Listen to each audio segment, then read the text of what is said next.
Bagaimana jika semuanya baik-baik saja? Kalau begitu mari kita mulai saja. Assalamualaikum warahmatullahi wabarakatuh.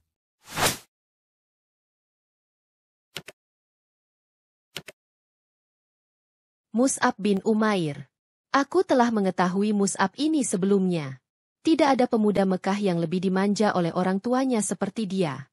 Kemudian ia meninggalkan semua itu karena cinta kepada Allah dan Rasul-Nya, Rasulullah Shallallahu Alaihi Wasallam. Mus'ab bin Umair salah seorang di antara para sahabat Nabi. Ia seorang remaja Quraisy terkemuka, gagah dan tampan, penuh dengan jiwa dan semangat kemudaan. Para ahli sejarah melukiskan semangat kemudaannya dengan kalimat, seorang warga kota Makkah yang mempunyai nama paling harum. Mus'ab lahir dan dibesarkan dalam kesenangan, dan tumbuh dalam lingkungannya. Mungkin tak seorang pun di antara anak-anak muda Makkah yang beruntung dimanjakan oleh kedua orang tuanya sebagaimana yang dialami Mus'ab bin Umair. Mungkinkah kiranya anak muda yang serba kecukupan, biasa hidup mewah dan manja, menjadi buah bibir gadis-gadis Mekah dan menjadi bintang di tempat-tempat pertemuan, akan meningkat menjadi tamsil dalam semangat kepahlawanan? Suatu hari, anak muda ini mendengar berita yang telah tersebar luas di kalangan warga Makkah mengenai Muhammad Al-Amin, yang mengatakan dirinya telah diutus Allah sebagai pembawa berita suka maupun duka, sebagai dai yang mengajak umat beribadah kepada Allah yang Maha Esa. Di antara berita yang didengarnya ialah bahwa Rasulullah bersama pengikutnya biasa mengadakan pertemuan di suatu tempat yang terhindar jauh dari gangguan gerombolan Quraisy dan ancaman-ancamannya, yaitu di Bukit Syafa di rumah Arkam bin Abil Arkam. Maka pada suatu senja, didorong oleh kerinduannya, pergilah ia ke rumah Arkam menyertai rombongan itu. Di tempat itu Rasulullah Shallallahu Alaihi Wasallam sering berkumpul dengan para sahabatnya, mengajarkan mereka ayat-ayat Al-Quran dan mengajak mereka beribadah kepada Allah yang Maha Akbar. Baru saja Mus'ab mengambil tempat duduknya, ayat-ayat Al-Quran mulai mengalir dari kalbu Rasulullah bergema melalui kedua bibirnya dan sampai ke telinga, meresap di hati para pendengar. Di senja itu Mus'ab pun terpesona oleh untaian kalimat Rasulullah yang tepat menemui sasaran di kalbunya. Hunas binti Malik yakni ibunda Mus'ab, adalah seorang yang berkepribadian kuat dan pendiriannya tak dapat ditawar atau diganggu-gugat. Ia wanita yang disegani bahkan ditakuti. Ketika Mus'ab memeluk Islam, tiada satu kekuatan pun yang ditakuti dan dikhawatirkannya selain ibunya sendiri. Bahkan walau seluruh penduduk Makkah beserta berhala-berhala para pembesar dan padang pasirnya berubah rupa menjadi suatu kekuatan yang menakutkan yang hendak menyerang dan menghancurkannya, tentulah Mus'ab akan menganggapnya enteng. Tapi tantangan dari ibunya, bagi Mus'ab tidak dapat dianggap kecil. Ia pun segera berpikir keras dan mengambil keputusan untuk menyembunyikan keislamannya, sampai terjadi sesuatu yang dikehendaki Allah. Demikianlah ia senantiasa bolak-balik rumah Arkam menghadiri majelis Rasulullah. Sedang hatinya merasa bahagia dengan keimanan dan sedia menebusnya dengan amarah murka ibunya yang belum mengetahui berita keislamannya. Tetapi di kota Makkah tiada rahasia yang tersembunyi, apalagi dalam suasana seperti itu. Mata kaum Quraisy berkeliaran di mana-mana mengikuti setiap langkah dan menyelusuri setiap jejak. Kebetulan seorang yang bernama Utsman bin Talhah melihat Mus'ab memasuki rumah Arkam secara sembunyi. Kemudian pada hari yang lain dilihatnya pula ia sholat seperti Muhammad. Secepat kilat ia mendapatkan ibu Mus'ab dan melaporkan berita yang dijamin kebenarannya. Berdirilah Mus'ab di hadapan ibu dan keluarganya serta para pembesar Makkah yang berkumpul di rumahnya. Dengan hati yang yakin dan pasti dibacakannya ayat-ayat Al-Quran yang disampaikan Rasulullah untuk mencuci hati nurani mereka, mengisinya dengan hikmah dan kemuliaan, kejujuran dan ketakwaan. Ketika sang ibu hendak membungkam mulut putranya dengan tamparan keras, tiba-tiba tangan yang terulur bagai anak panah itu surut dan jatuh terkulai. Ketika melihat cahaya yang membuat wajah putranya berseri cemerlang itu kian berwibawa. Karena rasa keibuannya, ibunda Mus'ab tak jadi menyakiti putranya. Dibawalah putranya itu ke suatu tempat terpencil di rumahnya. Lalu dikurung dan dipenjarakannya dengan rapat. Demikianlah beberapa lama Mus'ab tinggal dalam kurungan sampai saat beberapa orang muslimin hijrah ke Habasyah. Mendengar berita hijrah ini Mus'ab pun mencari muslihat, dan berhasil mengelabui ibu dan penjaga-penjaganya, lalu pergi ke Habasyah melindungkan diri. Ia tinggal di sana bersama saudara-saudaranya kaum muslimin, lalu pulang ke Mekah. Kemudian ia pergi lagi hijrah kedua kalinya bersama para sahabat atas titah Rasulullah, dan karena taat kepadanya. Pada suatu hari ia tampil di hadapan beberapa orang muslimin yang sedang duduk sekeliling Rasulullah.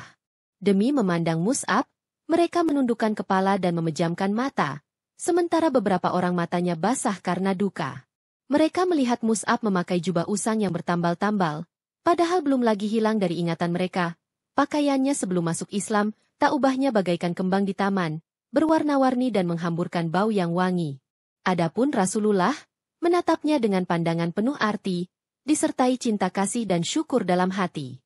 Pada kedua bibirnya tersungging senyuman mulia, seraya berkata, "Dahulu aku lihat Mus'ab ini tak ada yang mengimbangi dalam memperoleh kesenangan dari orang tuanya, kemudian ditinggalkannya semua itu demi cintanya kepada Allah dan Rasul-Nya." Suatu saat Mus'ab dipilih Rasulullah untuk melakukan suatu tugas maha penting saat itu. Ia menjadi duta atau utusan Rasul ke Madinah, untuk mengajarkan agama Islam kepada orang-orang Ansyar yang telah beriman dan berbayat kepada Rasulullah di Bukit Akabah. Di samping itu, ia juga mempersiapkan kota Madinah untuk menyambut hijrah Rasulullah sebagai peristiwa besar. Sebenarnya, di kalangan sahabat ketika itu masih banyak yang lebih tua, lebih berpengaruh dan lebih dekat hubungan kekeluargaannya dengan Rasulullah daripada Mus'ab. Tetapi Rasulullah menjatuhkan pilihannya kepada Mus'ab. Dan bukan tidak menyadari sepenuhnya bahwa beliau telah memikulkan tugas amat penting ke atas pundak pemuda itu, dan menyerahkan kepadanya tanggung jawab nasib agama Islam di kota Madinah. Mus'ab memikul amanat itu dengan bekal karunia Allah kepadanya, berupa pikiran yang cerdas dan budi yang luhur. Dengan sifat zuhud, kejujuran dan kesungguhan hati, ia berhasil melunakkan dan menawan hati penduduk Madinah, hingga mereka berduyun-duyun masuk Islam. Ketika tiba di Madinah pertama kali, ia mendapati kaum muslimin tidak lebih dari 12 orang, yakni hanya orang-orang yang telah bayat di Bukit Akabah. Namun beberapa bulan kemudian, meningkatlah jumlah orang-orang yang memenuhi panggilan Allah dan Rasul-Nya. Mus'ab memahami tugas dengan sepenuhnya, hingga tak terlanjur melampaui batas yang telah diterapkan. Ia sadar bahwa tugasnya adalah menyeru kepada Allah, menyampaikan berita gembira lahirnya suatu agama yang mengajak manusia mencapai hidayah Allah, membimbing mereka ke jalan yang lurus. Akhlaknya mengikuti pola hidup Rasulullah yang diimaninya yang mengemban kewajiban hanya menyampaikan belaka. Demikianlah duta Rasulullah yang pertama itu telah mencapai hasil gemilang yang tiada taranya. Suatu keberhasilan yang memang wajar dan layak diperolehnya. Dalam perang Uhud, Mus'ab bin Umair adalah salah seorang pahlawan dan pembawa bendera perang. Ketika situasi mulai gawat karena kaum muslimin melupakan perintah Nabi, maka ia mengacungkan bendera setinggi-tingginya dan bertakbir sekeras-kerasnya, lalu maju menyerang musuh. Targetnya, untuk menarik perhatian musuh kepadanya dan melupakan Rasulullah Shallallahu Alaihi Wasallam. Dengan demikian ia membentuk barisan tentara dengan dirinya sendiri.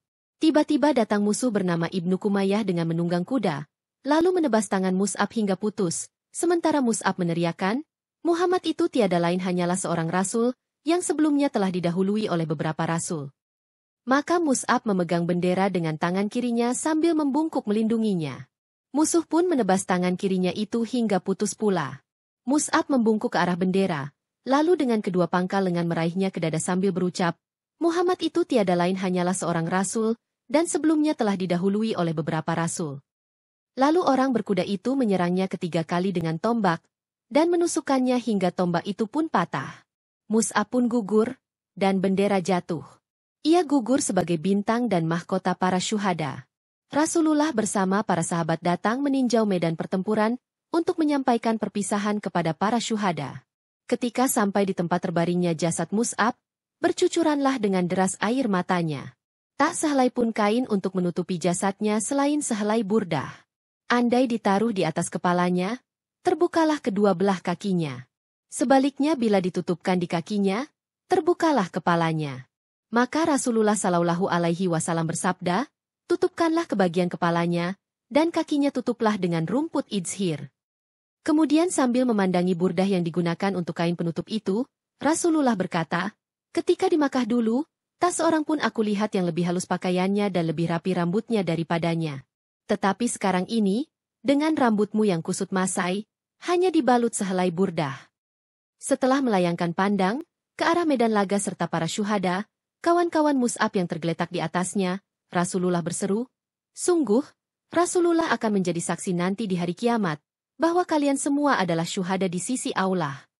Kemudian sambil berpaling ke arah sahabat yang masih hidup, Rasulullah bersabda, hai manusia, berziarahlah dan berkunjunglah kepada mereka, serta ucapkanlah salam.